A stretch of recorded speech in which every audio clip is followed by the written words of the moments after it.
quelques 120 000 entreprises françaises qui entretiennent un lien commercial avec le Royaume-Uni, dont la France est le 5e fournisseur et le 4e client. Le pire a donc été évité en repoussant la possibilité tant redoutée des droits de douane systématiques, Carole Ferry. Exactement, oui, parce que sans accord, nous aurions basculé sous le régime de l'Organisation mondiale du commerce, l'OMC. Ça voulait dire en effet retour des droits de douane systématiques qui auraient pu aller jusqu'à 20% de taxes sur certains produits.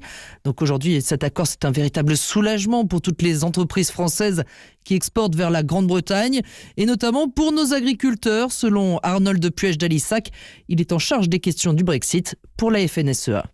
Il est évident que ça va faciliter. Nous avons besoin d'exporter sur le Royaume-Uni. C'est le premier client de la France.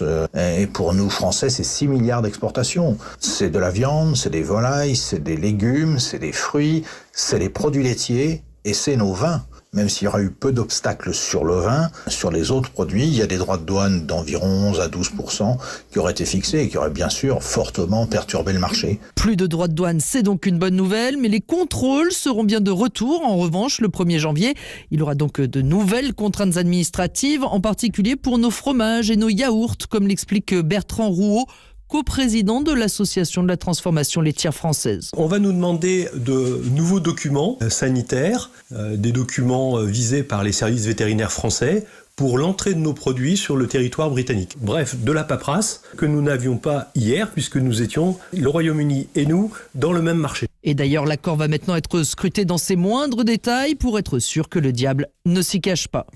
L'Angleterre, premier client de la France dans le domaine des produits agricoles. Merci Carole Ferry du service économie d'Europe 1. On va prendre